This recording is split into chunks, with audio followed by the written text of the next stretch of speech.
ngeyodwa nalo muntu wayesenkini ubani lo muntu lo okunyanyisile ku-statement sami ngachaza futhi noma ngasaningi ukuthi if ngingambona umuntu ngingamkhomba.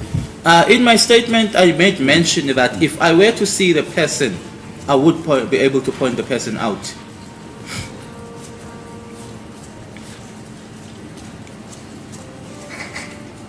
Yes. Yes. Okubuhlungu njengoba le case iqhubeka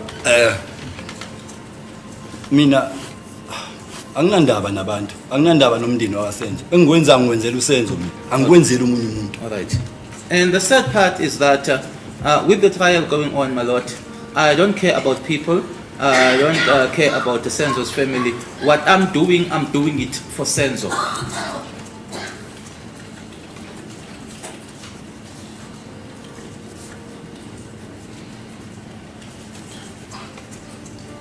Yes.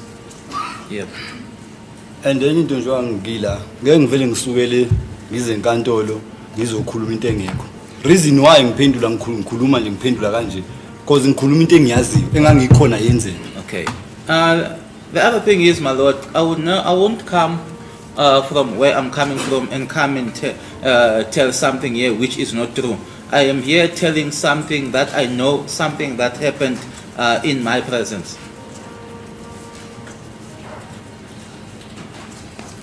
Yes. Yes. Yeah. And enye into umuntu noma ungambona umuntu mawawambona ngaphambilini angeke uhluleke ukumbona futhi masumbona kanje eduze angeke. If you saw a person or it happens that this is someone that you'd seen before, if now you meet this person again and you see this person in front of you, it won't be difficult for you to identify or to recognize that person.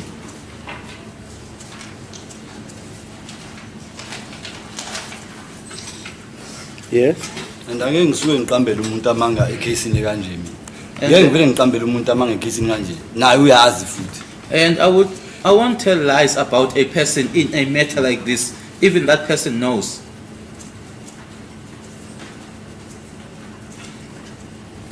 Yes. Yes, you may proceed. Okay.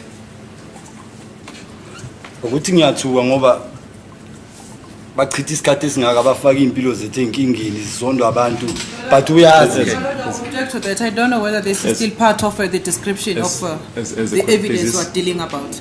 As the court cases will sort of will get to the point. Mr. Madala, if you can perhaps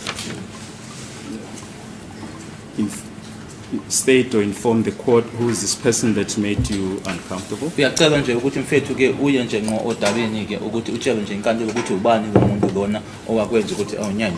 Nayo this blue green. Yes, this man with the blue t-shirt or green. Yiyo la ibanje usenza isandla. He's the one that was held by Senzo. Sorry? Yona le yayenza intshebe le yayikhatha intshebe. He's the one who had the cut beard that was cut or shaved.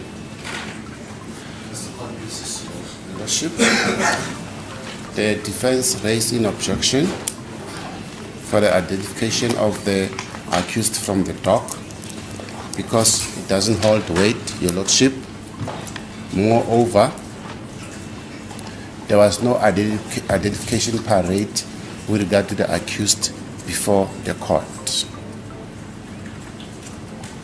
We humbly request a ruling from the court. Uyinqanza wethu liyaqhubeka ngempela ke noma uyaqhubeka nokuthula ubufakazi umnumzane Tumayelo Madlala ngomunye ke wabasendlini ngesikhathi ekubulawa uSenzo Meyiwa ebuzwa ukuthi ngubani omenze noma ke omenze wazizwa ke ngakhulele ngoba ke senkantolo uMadlala uthe kumele kwazi ukuthi ke akanendaba nabantu akanendaba ke nomndeni kaMeyiwa kodwa ke unendaba noSenzo umuntu akwambona ke phambilini ngeke kahlule ukumbona uma ke eseqhamuka ngeke ngisuke ngiqamba amanga noma ke umuntu kungiqambela umuntu amanga ecaleni elinjengaleni naye lo muntu uyazi kusho ke uMadlala uthe ke uyathuka ukuthi ke noma ukuthi ke chitha isikhathi esiningi kangaka nokuyinto ke ebeka impilo yabe engcupheni uMadlala unxusiwe ukuthi ke akayeke ke ukugudla igoma ahlala udabeni ukhomba wesilisa ufake iskipi esilihlaza njengomunye wabantu ababekhona endaweni esigameko uMadlala uqinisekisa ukuthi umsolo wesibili kubasolwa abahleli ke ebhenchini khona ke enkantolo okhonje umsolo wesibili bongani Ntanzi ongowakwaNongoma uNtanzi